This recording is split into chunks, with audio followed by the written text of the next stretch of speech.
Turn it up. I told you now. Please. You are worse than me. Another year is ending. Shey you dey whine me. Keep it tuned. All right, so right now we have a guest. His name is Mr. Charles. He's an influencer. He was actually diagnosed with ADHD by the doctor. So he's going to share his story on how the whole thing started for him and what he was experiencing, the symptoms, and everything he was experiencing down to when the doctor diagnosed him, and also what the doctor told him as well, so everyone gets a very good view of what the whole thing is about.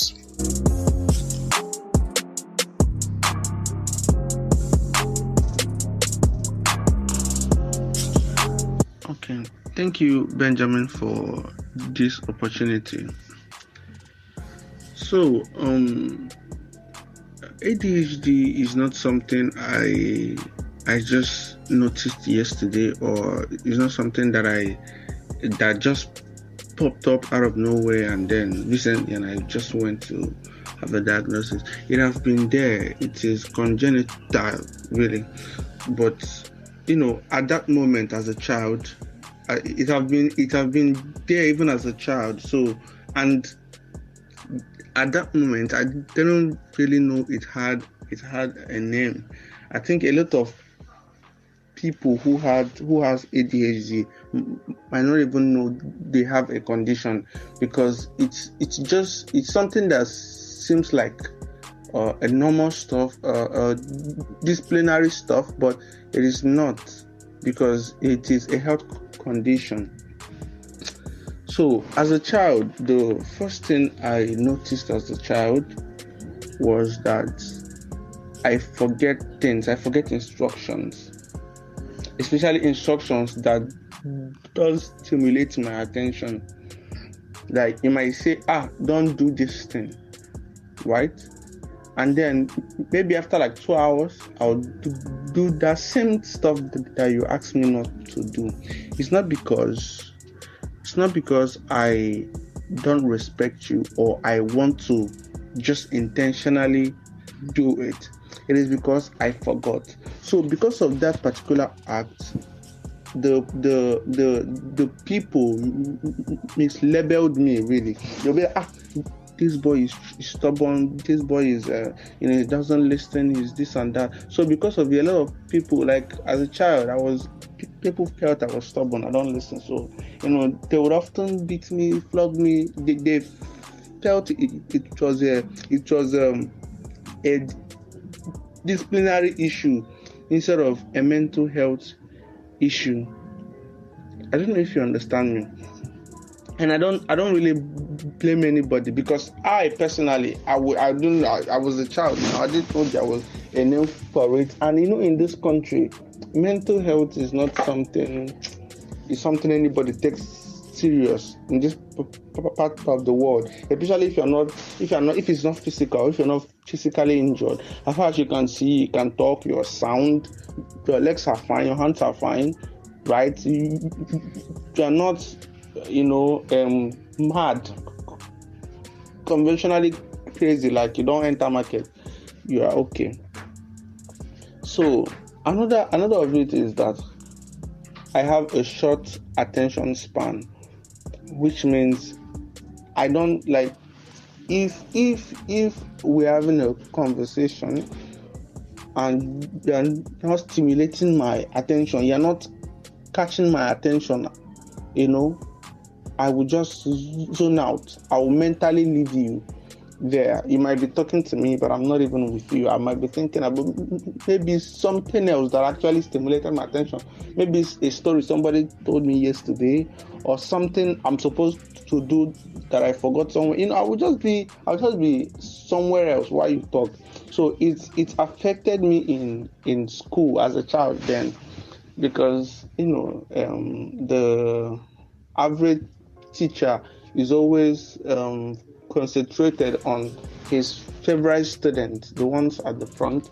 So it's always like this person have his own crew. So when they are talking, you're not even there. You just mentally somewhere else. It affected my academics as a child. It's not because if I meet somebody, right? If I go home and they're talking to me, I can write, I can speak, I'm bright. But then when it comes to the instructor or a teacher actually delivering a lecture, I feel like if this person is not catching my attention, you see me in that particular course, I'm not doing fine, right? So sometimes it may look to some people like this boy is dull, but I wasn't a dull child. So if I meet a teacher that knows how to present his topic, how to tell stories, as a child, they have to tell stories and then teach and all of that, it will catch my attention. You see me excelling properly in that subject. So it was one of the signs I noticed as a child. And then another one is I'm always overly empathetic. I pity people, but at the same when I have a short fuse. I get upset easily. I don't know how to hurt people, but if I feel attacked, I just have the short fuse. I don't have that easy patience to just talk it out. I want to throw hands and fight and do stuff like that. So I was a rough person. I was really but inside of me I was empathetic, right? It was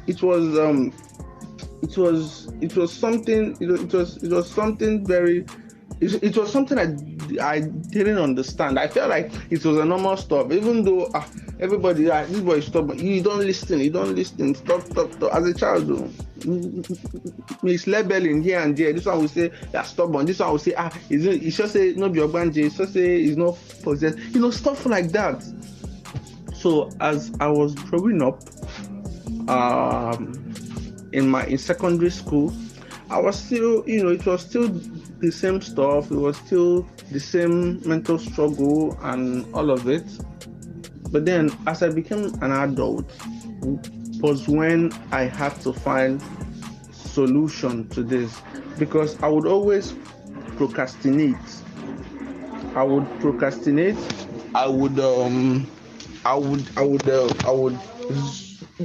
would mentally leave you if you're not stimulating my attention.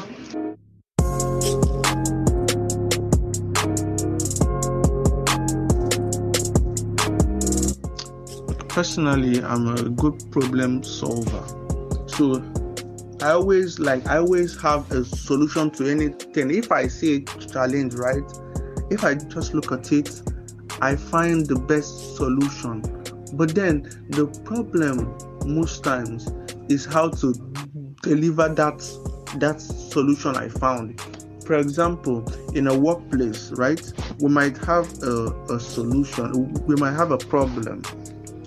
And I would mentally picture a solution and then I'll bring it out. But then to deliver that solution in time, right? I'll end up falling behind of a deadline. So it will make a lot of people not take my opinion serious, even though it was the best opinion. It was the best, but then I couldn't meet up to that timing.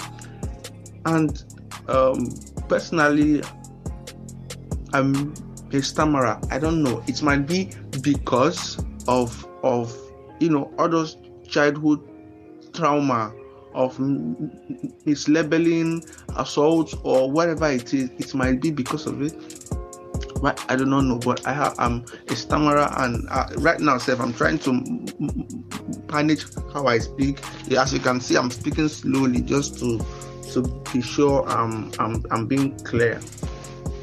Right. So I procrastinate. I might want to do something and then I'll forget that thing, and then I'll be trying to remember that particular thing I'm trying to do. Then something else will take my attention as I'm doing that one, another one will take my attention. It will just be all over I'll just be all over the place because I want to remember that first initial stuff I want to do. Maybe it is after 3 hours, I'll come back and remember. Sometimes I will walk into a room. I want to get something in a room.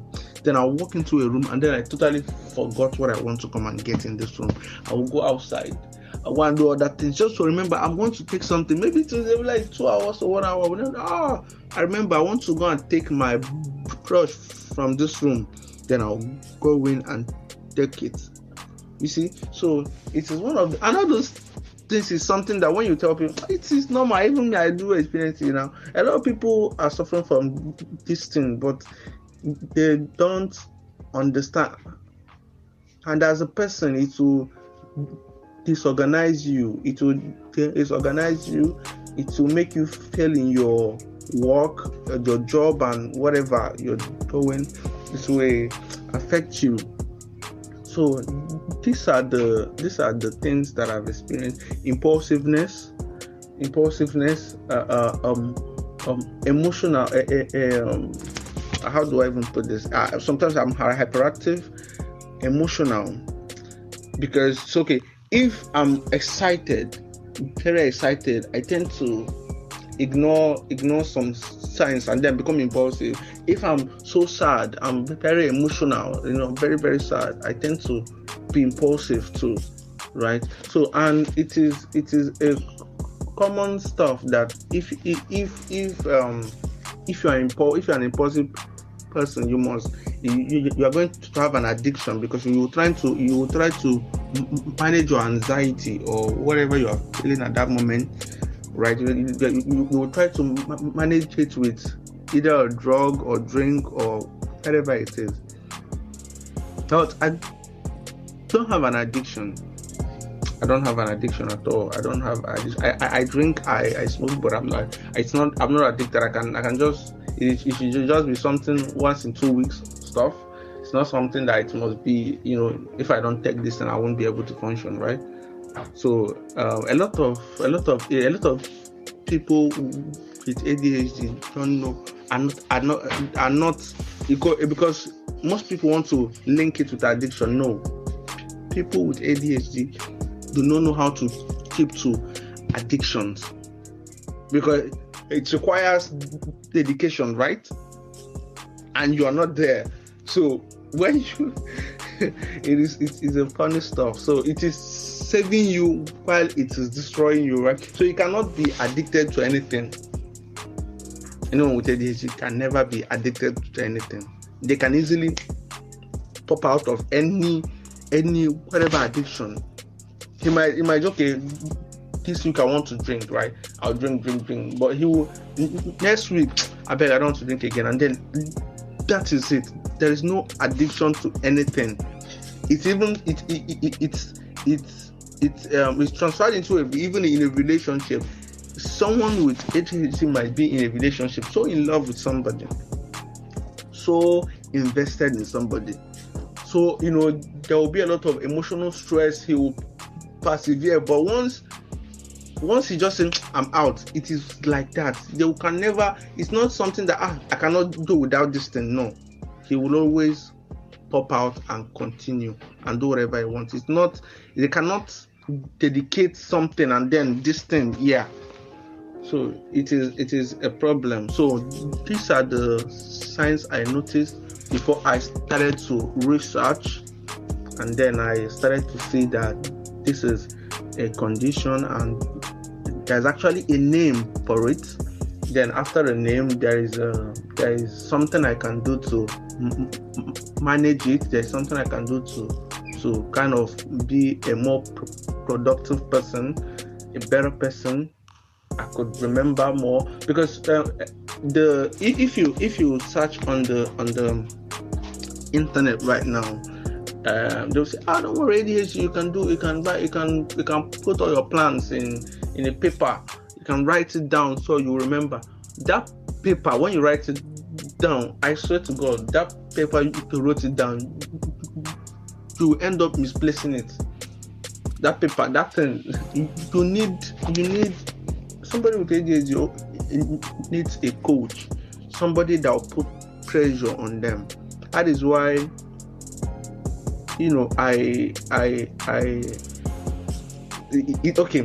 it is like if anybody with ADHD need a caregiver, right? How do I put that word? So somebody that cheer them, that pressure them.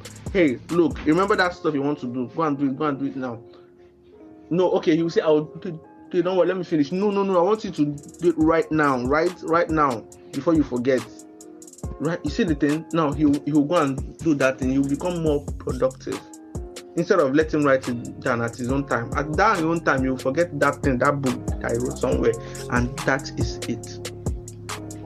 So that is some of the symptoms I noticed.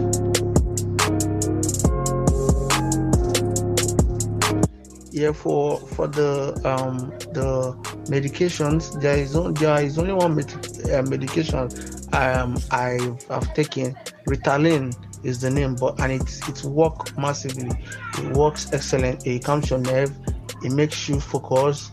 It just stabilizes your mood and all of that, right? So it is fine. But the issue is that you have to find your dosage, and it's very expensive. I think a tab that's 30 mg in this country is like 20k, so it's very expensive. So I'm not onto it for like, I've not been on it for a while now, and I'm fine. I've been doing fine. I've been kind of articulating everything I'm doing.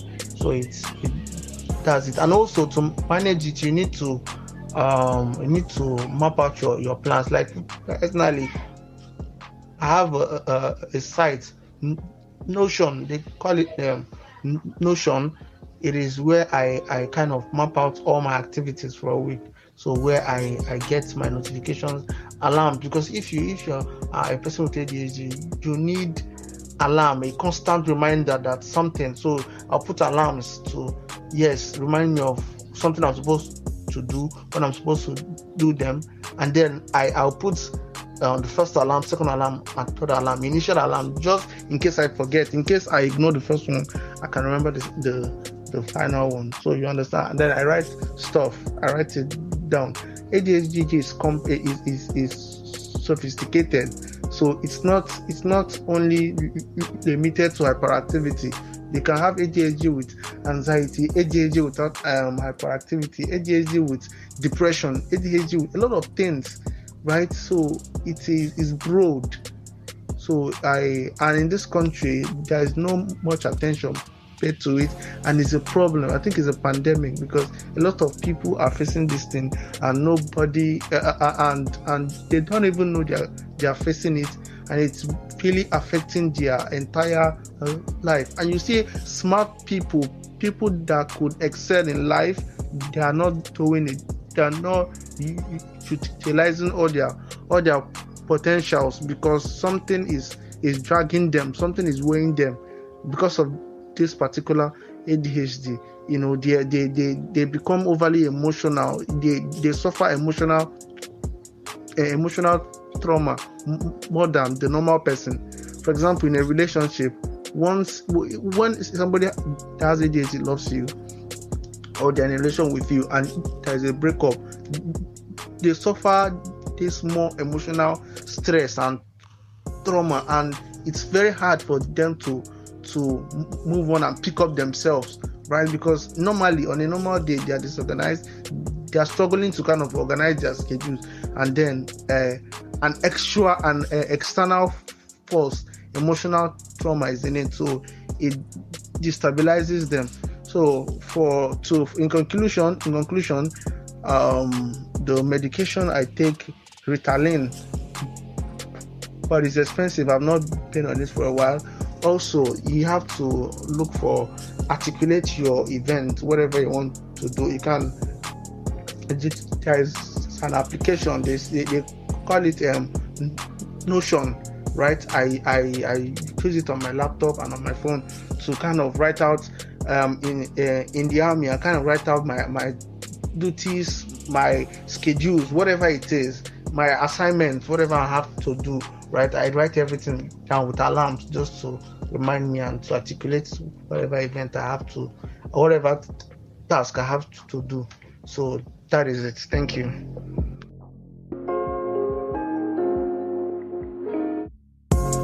Alright guys, so that's about it on the show. Thank you so much for joining me. Don't forget you can connect with us on social media, all over social media, on Instagram, Twitter, Facebook and YouTube. We have our YouTube channel at Batterbox Podcast, and you can follow us on Instagram, Twitter and Facebook at BatterboxNG. BatterboxNG, yeah, that's the handle to follow. Or I will come your way next time with another amazing podcast. My name is Benji. Bye for now.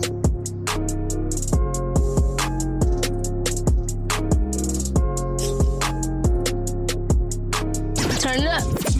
I told you now. You are worse than me. Another year is ending. Sure, you didn't whine me.